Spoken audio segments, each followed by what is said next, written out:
प्रदेश के पर्यटन, संस्कृति, धार्मिक न्यास और धर्मस्व विभाग के मंत्री और नीमच जिले की प्रभारी मंत्री उषा ठाकुर एक दिवसीय दौरे पर नीमच पहुंची, जहां नवागत नगरपालिका अध्यक्ष स्वाति गौरव चोपड़ा के निवास पर नवनिर्वाचित पार्षदों का मिलन समारोह रखा गया, जिसमें कांग्रेस के साथ भाजपा के पार्षद भी शामिल हुए।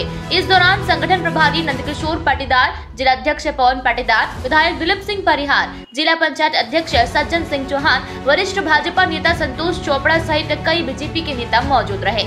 इस दौरान वॉइस ऑफ एमपी के एडिटर नवीन पाटीदार ने शहर विकास के मुद्दों को लेकर चर्चा की, जिसमें प्रभारी मंत्री उषा ठाकुर ने सवालों के जवाब एक के बाद एक दिए।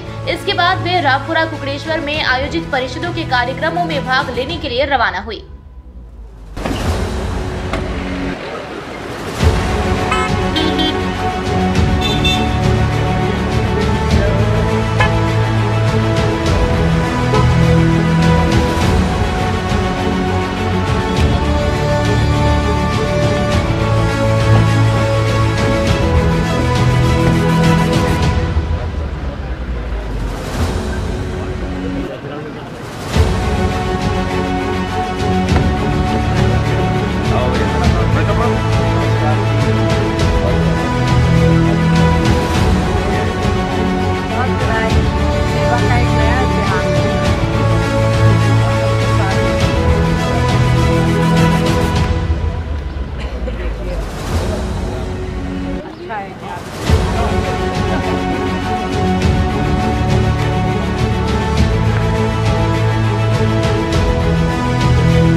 नमस्कार दोस्तों, मैं हूं नवीन पाटीदार और आप देख रहे हैं वॉइस एमपी। नीमच में भगवा फहराने के बाद पहली बार प्रभारी मंत्री उषा जी ठाकुर नीमच आई है। किस तरीके से भारतीय जनता पार्टी ने किन रीति नीति को लेकर जो है आखिर एक नगर पालिका और एक नगर परिषद को छोड़ने के बाद तमाम नगर परिषदों पर भगवा फहराया। क्या मानते हैं, मुद्दे बहुत थे कांग्रेस के पास लेकिन भुना नहीं पाई और भारतीय जनता पार्टी ने अपना भगवा फहराया।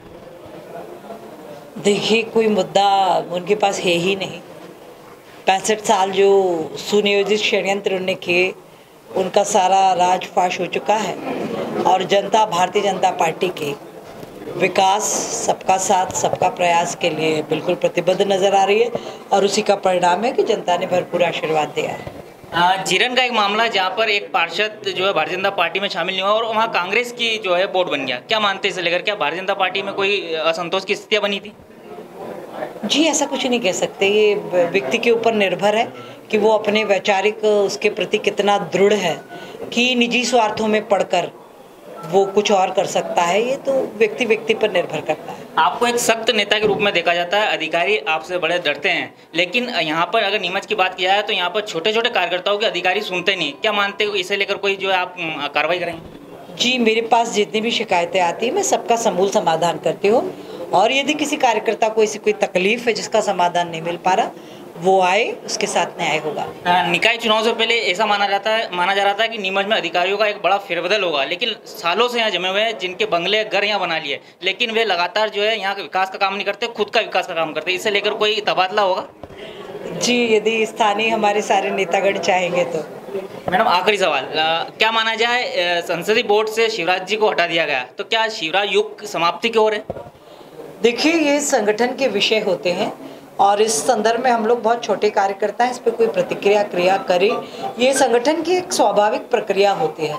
उसको आप चौथे प्रहरी किस दृष्टि से देखने लग जाते हैं, ये देखकर आश्चर्य होता है। मैडम, नीमच बंगला बगीचा एक बड़ा मुद्दा है। भारतीय जनता पार्टी ने खुद ने माना है कि इसमें कुछ कमियां रही है। उसे लेकर क्या पहली परिषद में ये मामला पूरी तरीके से हल कर दिया जाएगा, जनता को सौगात दी जाएगी?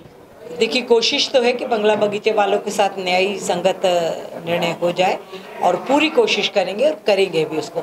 माननीय मुख्यमंत्री जी की भी यही मंशा है, वो पहले से भी इस बात को चिंता लेकर मार्गदर्शन करते हैं। लंबे वक्त के बाद लंबा एक गैप हो जाता है और फिर आप नीमच आते हैं। कांग्रेस का एक आरोप है कि आप जो है नीमच में विकास के लिए आपका कोई योगदान नहीं। क्या कहेंगे आप कांग्रेस को? कांग्रेस जो चाहे कह सकती है, बाकी जो नीमच के आम नागरिक हैं वो ही इस बात की गवाही दे सकते हैं। तो ये थे प्रभारी मंत्री उषा जी ठाकुर, जिनसे हमने बात की। तमाम जो मुद्दे हमारे थे, सवाल हमारे थे, उन पर उन्होंने अपनी बात रखी है। तब तक अपडेट, इस तरह अपडेट के लिए मेरे हमारे साथ। जय हिंद, जय भारत।